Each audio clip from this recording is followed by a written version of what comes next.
Ya, terima kasih Anda masih bersama kami dalam program Majelis Sore, Majelis kita semua. Bicara mengenai produk halal, tentu dari kita semua memang menginginkan apapun yang kita gunakan ataupun yang kita pakai dan konsumsi merupakan bagian dari produk halal, karena tentu ini akan berdampak terhadap perintah yang memang sudah seharusnya kita jalankan, terutama dalam anjuran Al-Quran maupun hadis, Pak ya. Kalau kita bicara mengenai tadi lanjutannya, bagaimana dengan produk yang tidak ada logo halal? Apakah memang itu uh, semacam produk syubhat yang kita kenal, semacam ada keraguan di sana untuk menggunakan, atau seperti apa sebenarnya, Pak? Iya, betul sekali bahwa tidak semua barang yang beredar di negara kita sudah mempunyai logo halal gitu Betul. ya. Terutama barang yang kita pakai Mhm. dalam keseharian. Bagaimana kita menyikapi terhadap barang yang tidak mempunyai logo seperti itu?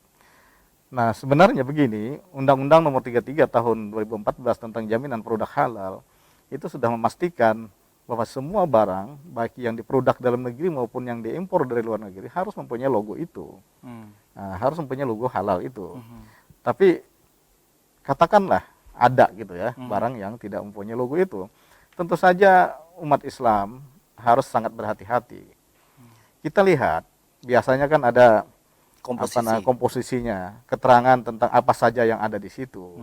Nah, kalau memang kita meragukan ada tertulis di situ sesuatu yang gelatin dan sebagainya, Ya. nah itu tentu saja harus kita tinggalkan. Karena yang subhat itu lebih baik ditinggalkan daripada digunakan. Baik. Karena masih ada barang yang memungkinkan sama ya untuk memenuhi hajat hidup itu, yang halal, yang pasti kehalalannya tentu saja harus kita berpindah kepada yang halal ini. Tidak harus memaksakan diri menggunakan produk yang subhat ini. Baik, jadi artinya itu masuk dalam kategori subhat. Subhat yang dikategorikan adalah yang semacam ragu-ragu apakah Ya. memang halal ataupun juga haram itu tadi, Pak ya. Tapi begini, kalau subhat itu kalau di dalam komposisi unsur-unsur yang terkandung di dalam barang itu tidak menyatakan ada sesuatu yang diharamkan. Nah, sekali lagi kemudian kita harus melihat juga bagaimana proses jadinya barang itu. Apakah dalam prosesnya ada unsur-unsur yang dilarang di dalam agama, ini juga kemudian menjadi tidak halal.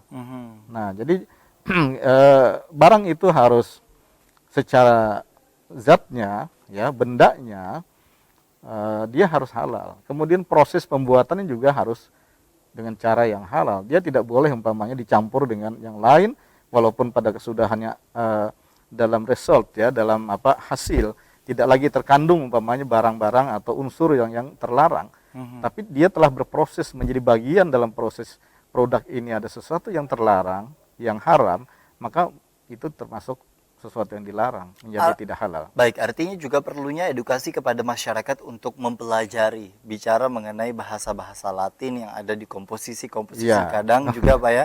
Artinya juga mungkin untuk menghindari itu tadi, Pak ya, hal-hal yang memang dianggap dilarang atau bahkan tidak dianjurkan untuk kita pakai, untuk bisa kita pakai dengan minimnya pengetahuan itu tadi. Ya, itulah pentingnya edukasi terhadap masyarakat.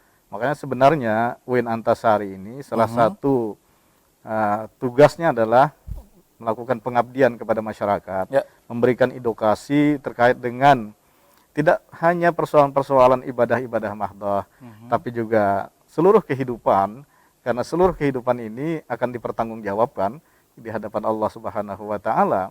Tidak hanya Allah menanya kamu sholatnya baik atau tidak, puasanya baik apa tidak, tapi keseharian kita adalah waktu yang kita gunakan untuk hidup ini, semuanya akan dipertanggungjawabkan, termasuk adalah menggunakan produk-produk ini. Baik. Nah, jadi UIN Antasari ini salah satunya seperti ini adalah memberikan edukasi kepada masyarakat tentang bagaimana hidup dan kehidupan ini. Betul, terutama dengan adanya kerjasama dalam program Majelis Sore hari ini, semoga diberikan keberkahan dan kebermanfaatan bagi para pemirsa di rumah. Tapi terlepas dari itu semua, Pak ya, memang logo halal ini sendiri lebih banyak memang tercantum untuk makanan, minuman, ataupun juga kosmetik. Terlebih kalau untuk misalkan baju, celana, sepatu, saya yakin juga tidak ada satupun yang menggunakan logo halal tersebut, begitu. Nah, dengan adanya logo halal di sebuah makanan, minuman, maupun juga kosmetik, begitu Pak, apakah memang dengan penggunaannya itu sendiri bisa dikategorikan sebagai penggunaan yang dianjurkan, atau misalkan ada sebenarnya juga produk yang itu tadi belum mendapatkan sertifikasi logo halal dari MUI, tapi dari komposisinya sebenarnya juga sudah dipelajari dan diartikan, misalkan tidak ada mengandung unsur haram, apakah memang juga itu bisa dipakai atau dikonsumsi? Iya, jadi begini. Eh, Indikator pertama harus ada logo, ya, harus ada logo halal itu. Karena undang-undang kita pun menghendaki seperti itu, Undang-Undang 33 tahun 2014 Ya. tentang jaminan produk halal menghendaki seperti itu untuk semua masyarakat kita. Tapi seandainya ada barang yang tidak mempunyai logo halal seperti itu, dalam tanda kutip ya lolos ya masuk ke Indonesia, kita pelajari itu dan kemudian ternyata dalam unsur-unsurnya tidak ditemukan barang yang terlarang, tapi sekali lagi kita harus pahami bagaimana prosesnya. Nah, kayak tadi, kalau ternyata prosesnya menggunakan sesuatu yang terlarang, dicampur dengan yang terlarang, walaupun hasil akhirnya di dalam keterangan yang sudah dilepaskan, ya, dalam hasil akhirnya tidak lagi mengandung barang yang terlarang, ini tetap saja bahwa dia telah terkontaminasi dengan barang yang terlarang itu. Walaupun masyarakat tidak tahu prosesnya Nah, seperti ini apa. persoalannya. Sebenarnya kan begini, masyarakat itu sangat dianjurkan untuk memilih barang yang punya label halal itu. Jangan memilih barang yang tidak punya jaminan produk halal itu. Ini penting sekali karena ini adalah salah satu jalan hidup yang harus dilalui oleh umat Islam. Menggunakan, memakai dan meminum ya makanan kemudian yang halal ini adalah bagian yang sangat penting karena dia terkait nanti dengan proses peribadatan, kemudian juga proses pertumbuhan badan, dan seterusnya. Jika menggunakan produk-produk yang tidak halal, dia akan berdampak terhadap perilaku, rasa, spiritualitas, dan seterusnya. Dan itu menjadi penting bagi umat Islam untuk memperhatikan itu. Baik. Jadi bagi saya secara pribadi, jika ada barang yang tidak mempunyai logo halal, itu lebih baik ditinggalkan. Kita kembali kepada barang yang punya logo halal. Itu sangat penting. Itu ya. sangat penting. Ya. Nah, Bahwa nanti umpamanya, kata orang yang mempunyai logo halal itu pun tidak tentu halal semuanya. Itu kita sudah berlepas diri di persoalan ini. Ya, karena kita taklid saja dengan logo halal itu, sepanjang logo halal itu adalah dari Majelis Ulama Indonesia. Baik, baik. Nah, kalau bicara mengenai produk halal yang kemudian juga dijadikan sebagai indikator utama, sedangkan berbagai produk masih dengan bebasnya beredar di Indonesia tanpa adanya halalitas yang kemudian dicantumkan di sebuah produk, namun juga ada BPOM-nya sebenarnya, Pak. Bagaimana dengan kondisi ini, kira-kira? Ya, maksudnya ada BPOM tadi itu ada unsur-unsur yang bisa dilihat di dalamnya. Ya, melalui ada sudah nomor BPOM yang tertera di sebuah produk, tapi belum ada logo halalitasnya. Karena mungkin gini, masyarakat pun juga sulit mengawasi ataupun juga memonitoring ketika anak jajan, Pak ya. Kan ada banyak jajanan-jajanan anak yang sebenarnya anak pun juga belum mengetahui apa itu logo halal dan lain sebagainya. Sedangkan juga mungkin tidak semua produk itu tadi sekali lagi mencantumkan logo halal, dan para orang tua pun juga berpendapat bahwa ya anggaplah misalkan satu makanan ringan ataupun wafer dan lain sebagainya, kan itu bukan masuk dalam kategori yang diharamkan, kategori dalam istilah umumnya, Pak, bukan istilah makanan yang diharamkan seperti yang kita ketahui sebelumnya. Nah, apakah juga dengan anggapan masyarakat yang membaca basmalah sebelum makan itu akan menetralisir, Pak, menetralisir menetralisir hukum syubhat yang tercantum untuk makanan tersebut? Jadi begini, membaca basmalah ya ketika akan makan atau minum itu kan itikah, ya doa gitu. Jadi sama sekali tidak berhubungan dengan barang yang dimakan dan diminum. Ya walaupun umpamanya 1000 kali membaca basmalah, tapi barangnya subhat ya tetap subhat. Itu tidak akan mengubah ya, sepanjang diyakini barang itu subhat ya dia tetap subhat. Mhm. Cuma begini, bahwa kalau contohnya wafer, memang wafer itu halal kan? Ya. Nah, halal. Tapi kita nggak tahu unsur yang terkandung di dalamnya. Mhm. Selalu saja begitu. Kadang-kadang unsur yang kecil itulah yang membuat kehalalan ini berubah menjadi haram. Mhm. Nah, ada unsur yang kecil yang membuat renyah, ya, enak dan sebagainya.